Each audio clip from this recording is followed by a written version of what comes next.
Azzi Fudd is he's already hurt. Not good. That is not a good sign at all. That Azzi Fudd is already injured. And this is a player who came into the league and there were severe injury concerns. One game 2 of Azzi Fudd's WNBA career, and she's already appearing on the injury report. Not because of an in-game scare or a last-second setback either.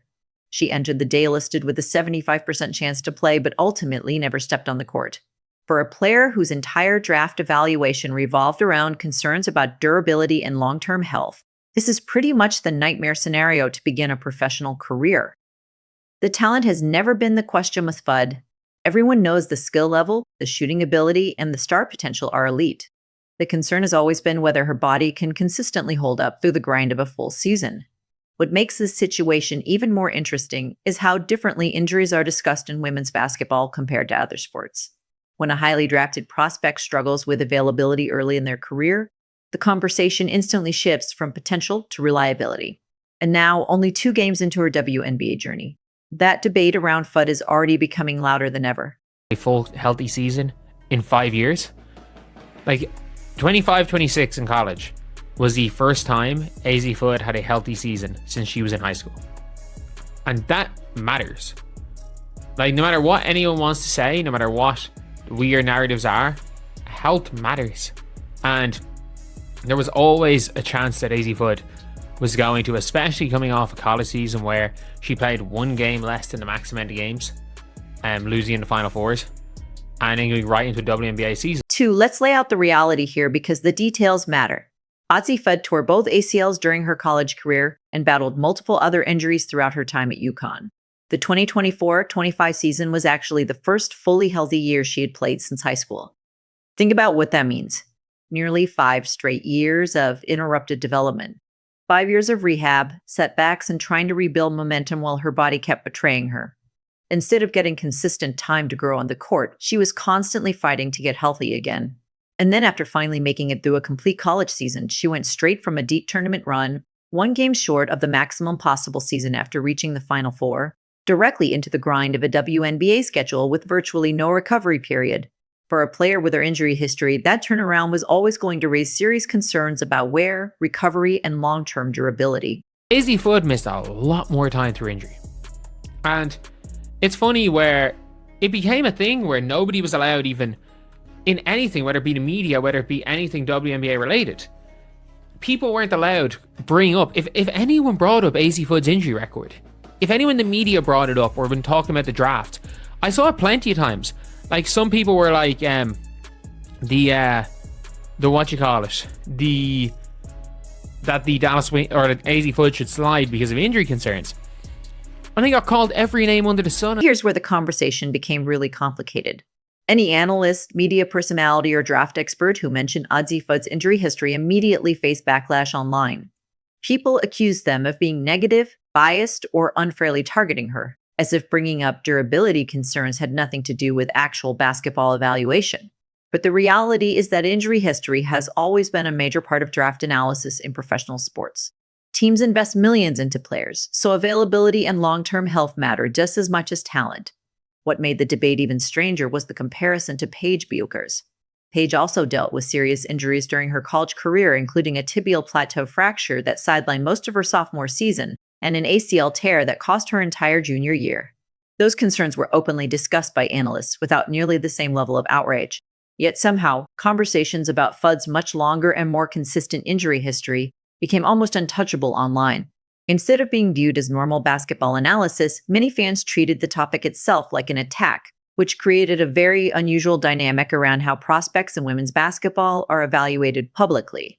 And not only that, like, she's somebody who has played injured and is trying to fight for that place in the starting 5. You're now in a situation where the hardest thing to do is fight for your place in the starting 5 when you're not when you're not on the bench, when you're not playing. And you can play your way into that. And I get it, Zaza James didn't shoot well yesterday, but she still at least is willing to take something on. Zaza James still has something about For now, we're seeing the situation unfold in real time. Medina Okud is out there competing on the floor, and even though the shots weren't falling in that second game, she's at least available and fighting for minutes. Meanwhile, Azzi Fudd can't compete for a starting role from the bench in street close. You can't prove you deserve playing time when you're not even able to suit up. And this is the reality facing the Dallas Wings right now. They already have reliable perimeter shooters who simply went through a rough shooting night. The answer isn't necessarily adding another player who's struggling to stay healthy. The bigger priority is getting the healthy players already on the roster back into rhythm and producing consistently again. Like, when she was in college, she shot, she had seasons where she shot over 40% from three. She was about a 39% three-point shooter. And yet Azzi Fudd was a better three-point shooter, but nearly everything was off the catch. But like, Gianna Neepkins was a better percentage three-point shooter than Azzi Fudd. And people are being like, oh, you know, Azzi Fudd, but she did it at UConn. But I mean, UCLA won the national championship. So she did it at UConn, doesn't really matter. Yeah, it is a, like, it is what it is. But at the same time, you've got these players that are shooting like crazy percentages. Let's talk about the shooting narrative for a second because it's started to get wildly exaggerated. Yes, Azzi Fudd shot 43% from three at UConn, which is an excellent number. But people have acted like that automatically guarantees immediate superstardom as a shooter at the professional level. And that was never realistic. Caitlin Clark shot 38.7% from three at Iowa Hawkeyes women's basketball while taking far more difficult shots and dramatically higher volume. Juju Watkins also posted elite scoring and shooting numbers in college. The point is, great college percentages do not automatically translate into instant WNBA dominance. A lot of the discussion around Fudd turned her into this can't-miss generational shooter before she had even played meaningful professional minutes. But historically, the transition for elite shooters into the WNBA is much tougher than fans realize. Just look at Sabrina Ionescu. She shot over 42% from three in college and still struggled badly from deep during her first WNBA season, finishing under 30%. The speed, physicality, defensive pressure, and shot difficulty at the professional level change everything. Even elite shooters often need time to adjust. I shouldn't really do much. That being said, that doesn't really have anything to do with the injuries, but any concern of Azzi Fudd was brushed off with every single concern was brushed off with, oh, it's just you're targeting Azzi. It's like, no, there's, again, at the end of the day, these Azzi and Paige fans don't watch the sport of basketball. Like, they're trying to argue that Paige played well yesterday because her efficiency was pretty good, because she, up until she was 4 for 11 from the, or 3 for 11 from the field, or 4 for 11 was it? Until she What's especially interesting is the way Jose Fernandez responded when questions came up about the situation. He emphasized that the medical staff completed their evaluations, found no major concerns, and that the organization trusted the information they were given. But the way he framed the answer felt extremely careful and calculated. It was the kind of response that could be interpreted in two completely different ways. On one hand, it sounded like he was standing behind the decision and showing confidence in the process. On the other hand, it also subtly positioned the medical evaluation as something separate from himself, almost leaving room to shift responsibility later if things go wrong. That's what makes the comments feel significant. The wording suggested there may already be some internal awareness about the risk involved with drafting Azzi Fudd, given her injury history. When executives and coaches speak that cautiously this early into a player's career, it usually signals that the organization understands just how high stakes the situation really is. Or the Dallas Wings for Azzi, that the injuries are there, and like Jose Fernandez basically came out and said, well, you know, I trust our there were no issues with our medical team, and our medical team did their due diligence and they found no issues. And I don't know if it's Jose Fernandez saying it's nothing or throwing his medical team under the bus, because you can just never tell with the way he speaks. You can absolutely never tell by the way he speaks what he's saying. But like, at the end of the day, it is straight up a situation where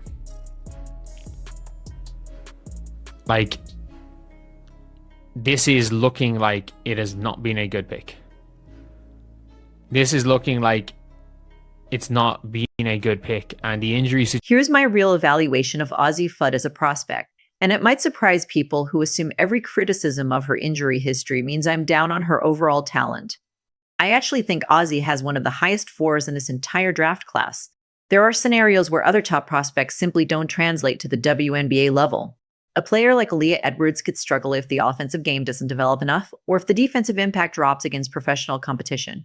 Other highly drafted players may have weaknesses that eventually make them difficult to keep on the floor consistently. But with Fudd, I don't see a world where she becomes unplayable. At minimum, she projects as a reliable rotation player who can stretch the floor, knock down open shots, and fit into almost any offensive system. That skill set alone has real value in today's WNBA. So even with the injury concerns, there's still a strong argument that she was one of the safer picks in the draft if a team was looking for a dependable long-term contributor rather than purely chasing superstar upside. And look, I don't know if these are long-term concerns because she's had her first healthy season since high school. She's had her first healthy season since high school and then comes straight into a WNBA season. To expect her to be the picture of health in her rookie season is probably not it. I'm not worried long-term for Azzi Fudd's career. And it's funny, people are like, oh, you're an Azzi hater. It's like, no, I think Azzi Fudd was the highest floor prospect in a long time. Azzi Fudd, no question about it, is going to be a 6 out of 10 WNBA player. There's a world where Olivia Ma's offense was not good enough and her defense was as bad as it looked at Notre Dame towards the end. But here's the issue with that approach. The Dallas Wings didn't draft Azzi Fudd just to get a safe rotation player. They used a top pick hoping to land a future star.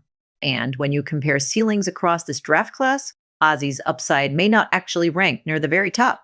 If every prospect somehow reached their absolute best case outcome, which almost never happens, I probably still wouldn't project as a top 5 player from this class.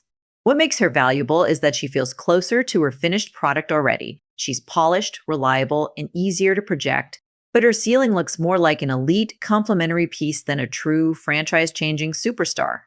And that's where the debate starts for Dallas. Teams picking that high usually need star power, not just dependable contributors. So the question becomes whether taking the safer, lower-risk option at number 2 overall was actually the right move for a franchise that desperately needs a future centerpiece. The only thing is that I think Azzi Fudd is the closest to her ceiling right now. So the Dallas Wings are getting worst case scenario an elite shooter, but I don't know. The injury concerns were always real, and even though fans wanted to attack Hunter Cruz for mentioning them. So where does all of this leave us? Long term, I'm not overly worried about Azzi Fudd. After finally getting through a healthy season, jumping straight into the physical grind of the WNBA with almost no break was always going to be difficult. Early injury concerns don't automatically mean her career is doomed. She'll probably be fine in the long run. But the bigger question is whether the Dallas Wings made the right draft decision. Right now, it feels like they prioritized the safer pick over the higher upside option, and the injury concerns analysts discussed before the draft were always legitimate. That wasn't hate, it was basic evaluation.